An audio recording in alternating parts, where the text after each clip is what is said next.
বিয়ের প্রথম রাতে সে আমার কাছে একা আসেনি, সাথে আরো একজন নিয়ে এসেছিল। প্রথমে ভেবেছিলাম বন্ধু হবে হয়তো, তাই পরিচয় করাতে নিয়ে এসেছে। কিন্তু সে আমায় ভুল প্রমাণ করে নিজে থেকেই বলে ওঠে, আজ তোমার সাথে আমি নয়, সে বাসর করবে, খুশি করে দাও ওকে। নিজের স্বামীর মুখে এমন কথা শুনে পায়ের নিচ থেকে মাটি সরে গিয়েছিল। কানকে একদমই বিশ্বাস করতে পারিনি। বুকের ভেতরটা ধুক ধুক শুরু করেছিল। এক মুহূর্তের জন্য ফ্রিজ হয়ে গিয়েছিলাম। মনে অনেক আশা নিয়ে তার বাড়িতে পা রেখেছিলাম। দু চোখে নোনা জল বের হচ্ছে, মনের অজান্তে কান্না করে যাচ্ছি। আমার বয়স যখন 15 বছর, তখন একদিন মায়ের বেডরুমে প্রবেশ করতে যা দেখলাম, তাতে আমি একেবারে আটকে উঠলাম। দেখলাম আমার বাবার অনুপস্থিতিতে আমার মা প্রেমিকের সাথে পরকীয়ায় লিপ্ত হয়েছে, যা আমি একেবারেই সহ্য করতে পারলাম না। দ্রুত বাবাকে কল করে ঘটনা জানালাম। এই ঘটনার জের ধরেই বাবা মায়ের মধ্যে প্রচন্ড ঝগড়া হলো এবং মা সিদ্ধান্ত নিল তিনি বাবার সংসার আর করবেন না। বাবা মায়ের থেকে আলাদা হয়ে যান। মা যাওয়ার সময় আমার হাত ধরে টেনে আমাকেও সাথে নিয়ে যায়। আব্বার সাথে ডিভোর্সের 2 সপ্তাহ পর মায়ের যে লোকটার সাথে পরকীয়া চলছিল, ওই লোকটার সাথেই আবার নতুন করে সংসার সাজায়। আমার মায়ের সেই স্বামীকে আমি একটুও পছন্দ করতাম না। ওনাকে নিয়ে নববধূ সাজে ঘরে প্রবেশ করার পর আমাকে বললো এটা তোর নতুন বাবা, আর তাকে বাবা বলে ডাকতে। কিন্তু আমি ওনাকে কখনোই পছন্দ করতাম না, তাই বাবা বলে ডাকা আমার পক্ষে সম্ভব হয়নি। মা ওই লোকটাকে রুমে নিয়ে গিয়ে বাসর ঘরে বসিয়ে রেখে আবার ড্রয়িং রুমে চলে আসে। মা ড্রয়িং রুমে এসে আমাকে খুব মেরেছিল। খুব কষ্ট পেয়েছিলাম সেদিন। আমি বুঝতে পারি এই সেই লোক যার জন্য আমাদের সাজানো গোছানো সংসারটা তছনছ হয়ে গিয়েছিল। বাবা মাকে কোনো মিথ্যা অপবাদ দেয়নি, সত্যিই মা পরকীয়ায় জড়িয়েছিল। মায়ের প্রতি মনের মধ্যে প্রচুর ঘৃণা জন্মাতে থাকে। মা সেই লোকটার জন্য এতটাই পাগল ছিল যে লোকটা মাকে যখন যা বলতো মা তাই করতো। নিজের মা আমার সাথে সৎমায়ের মতো ব্যবহার শুরু করে। ঘরের যাবতীয় সব কাজ আমায় দিয়ে করাতো। পান থেকে চুল খসলে খুব মারতো, খুব অত্যাচার করতো আমার উপর। একদিন মাকে শক্ত করে জড়িয়ে ধরে কান্না করে বলেছিলাম, মা কেন তোমরা আমার সাথে এমন করছো? আমি তো তোমারই মেয়ে, কেন আমায় এত কষ্ট দিচ্ছ?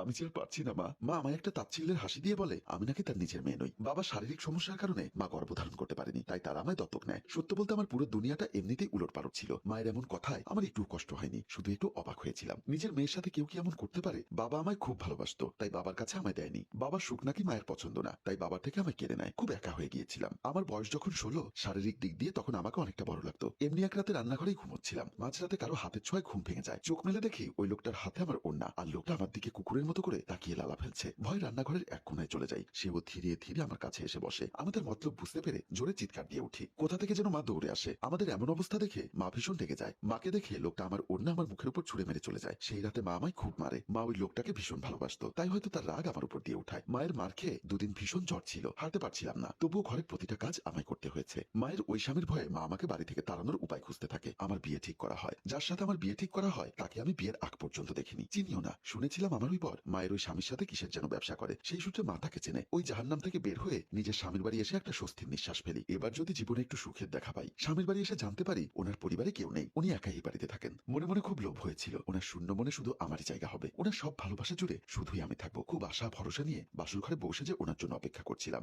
এই বুঝি উনি এসে আমায় ঘুমটা তুলবেন, আর আমি লজ্জায় লাল হয়ে যাব। তখন উনি আমার লজ্জা ভাঙাবেন। আমার সব স্বপ্ন মাটি করে উনি বাসুর ঘরে অন্য লোক নিয়ে এসে তার সাথে আমার রাত কাটাতে বলেন। খুবই ভয় পাচ্ছি। এক জাহান্নাম থেকে বের হয়ে বুঝে আর এক জাহান্নামে প্রবেশ করলাম। উনি আমাকে কিছু কাপড় হাতে ধরিয়ে দিয়ে তৈরি হতে বলে রুমের দিকে চলে যান। ধরে নিয়েছিলাম আমার জীবনটা শেষ। স্বামী হয়ে কি করে নিজের বিয়ে করা বউকে অন্যের হাতে তুলে দিতে পারে? কি করে আমার সব স্বপ্ন এভাবে চুরমার করে দিতে পারে? সেও বুঝি মায়ের সেই স্বামীর মতোই। চোখ দিয়ে অঝরে পানি ঝরছিল। চিৎকার করে বাবাকে ডাকতে ইচ্ছা করছিল। বাবার সাথে থাকলে হয়তো আজ আমার এমন অবস্থা হতো না। কিছুক্ষণ আগেও যে ঘরটাকে আমার দিন বদলে যাওয়ার কারণ ভেবেছিলাম, এখন মনে হচ্ছে সত্যি সেই ঘরটা আমার দিন বদলে যাওয়ার কারণ হবে। তবে নতুন করে নয়, পুরনো কষ্টে ঘি ঢালার মতো করে। বুকটা চিরে কান্না করতে থাকি। হঠাৎই আমার স্বামীর সাথে আসা লোকটা আবার রুমে প্রবেশ করে। রুমে ঢুকে লোকটা আমায় ধমক দেয় কেন আমি এখনো বিয়ের কাপড় চেঞ্জ করিনি। ঝাঁপিয়ে পড়ে ওনার পা দুটো ধরে কান্না করতে থাকি। কিন্তু লোকটা আমার চুলের মুঠি ধরে আমায় দাঁড় করায়। নিচ থেকে উপর পর্যন্ত একবার চোখ বুলিয়ে নেয়। তারপর আমাকে বলে, এত সুন্দর কেন রে তুই? শুনলাম তুই নাকি এখনো ভার্জিন। একদম কচি মাল। আহ, কত মজা হবে আজ রাতে। তোর জীবনটা রঙিন করে দিব আমি। কাপড় খোল। মুখ দিয়ে কোনো কথা বের হচ্ছিল না আমার। শুধু ওনার দিকে হাত জোর করে কেঁদেই যাচ্ছিলাম। কিন্তু ওই লোকটার একটু মন গলেনি। আমায় ধাক্কা দিয়ে বিছানায় ফেলে দিয়ে আঁচল টেনে কাপড় খোলার চেষ্টা করে। মনে মনে ভেবেই নিয়েছি এই জীবনটা আর রাখবো না। লোকটাকে ধাক্কা দিয়ে সরিয়ে ফল কাটার ছুরিটা হাতে নেই। নিজের গলায় ছুরি ধরে নিজেকে শেষ করে দেবার হুমকি দিতে থাকি। লোকটাও বেশ ভয় পেয়ে যায়। লোকটা নরম গলায় কথা বলতে বলতে ধীরে ধীরে আমার কাছে এগোয়। তার উদ্দেশ্য ছিল এক ঝটকায় আমার হাত থেকে ছুরিটা নিয়ে নিবে। আমার কিছুটা সামনে এসে লোকটা এক লাফ দিয়ে ছুরিটা ধরার চেষ্টা করে। ছুরিটা ওনার দিকে তাক করা থাকাতে লাফ দেওয়ার ফলে লোকটা এসে সোজা ছুরির উপর পড়ে। মুখে হাত দিয়ে ফ্লোরে বসে পড়ে সে। ভালো করে খেয়াল করে দেখি ছুরিটা বুকের ভেতর ঢুকে গেছে। মুহূর্তেই লোকটা জ্ঞান হারিয়ে বিছানায় লুটিয়ে পড়ে। ভীষণ ভয় পেয়ে যাই। দরজার বাহির থেকে আমার স্বামী নামক লোকটা জোরে জোরে বলতে থাকে, জলদি কর, এখনো আমি ছুঁয়েও দেখিনি, তাড়াতাড়ি আয়। এই মানুষ নামক নরপশুর হাত থেকে বাঁচার জন্য ছুটে গিয়ে দরজার আড়ালে দাঁড়িয়ে থাকি। তারপর দরজা খুলে দিলাম। লোকটা ভিতরে ঢুকতেই আমি পরিমরি করে রুম থেকে বের হয়ে পড়ি। একদিন পর জ্ঞান ফেরে। তখন নিজেকে আবিষ্কার করি পাশে একটা বয়স্ক ভদ্রলোক বসে আছে। তিনি বললেন, কি হয়েছে মা তোমার? কোথা থেকে এসেছো?